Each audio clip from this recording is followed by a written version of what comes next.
তৈরি পোশাক শিল্পের পর সেমিকন্ডাক্টর শিল্প বাংলাদেশের জন্য আরেকটি সম্ভাবনাময় অর্থনৈতিক গন্তব্য হতে পারে বলে মন্তব্য করেছেন প্রধানমন্ত্রী তারেক রহমান।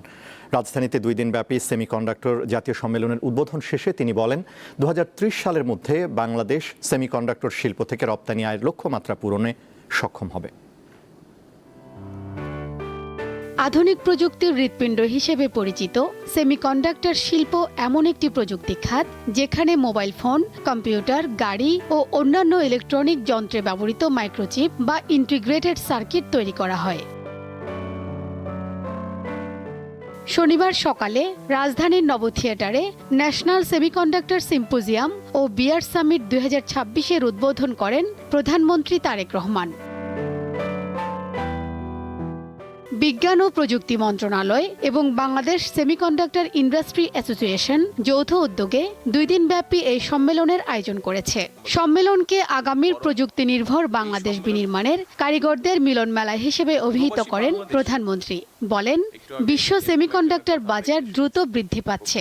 মার্কেটে প্রবেশ করার জন্য বাংলাদেশের সামনে একটা অপার সম্ভাবনা এবং সুযোগ বিদ্যমান। আমি দৃঢ়ভাবে আশা করি 2030 সালের মধ্যে সেমিকন্ডাক্টর শিল্প থেকে রফতানি আয়ের যে লক্ষ্যমাত্রা নির্ধারণ করা হয়েছে, ইনশাল্লাহ বাংলাদেশ সেটা পূরণ করতে সক্ষম হবে, যেটি আমি দৃঢ়ভাবে বিশ্বাস করি। পোশাক শিল্পের পরে সেমিকন্ডাক্টর শিল্পই হতে পারে বাংলাদেশের জন্য আরেকটি সম্ভাবনায় অর্থনৈতিক গন্তব্য। সরকার সেমিকন্ডাক্টর শিল্পকে জাতীয় অগ্রাধিকার ভিত্তিক খাত হিসেবে বিবেচনা করছে উল্লেখ করে এই খাতকে ত্বরান্বিত করতে সরকারের গৃহীত পদক্ষেপের কথা তুলে ধরেন তিনি। বর্তমান সরকার ইতিমধ্যে সেমিকন্ডাক্টর শিল্পের জন্য পরিবেশ তৈরিতে সর্বাত্মক পরিকল্পনার বাস্তবায়নের কাজ শুরু করেছে।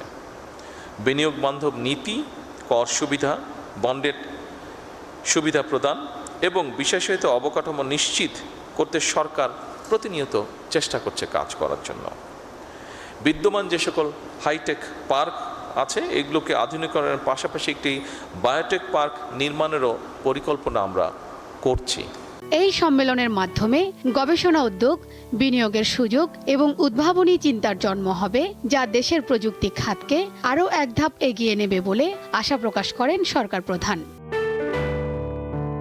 শিউলি শবনম, দীপ্ত সংবাদ, ঢাকা।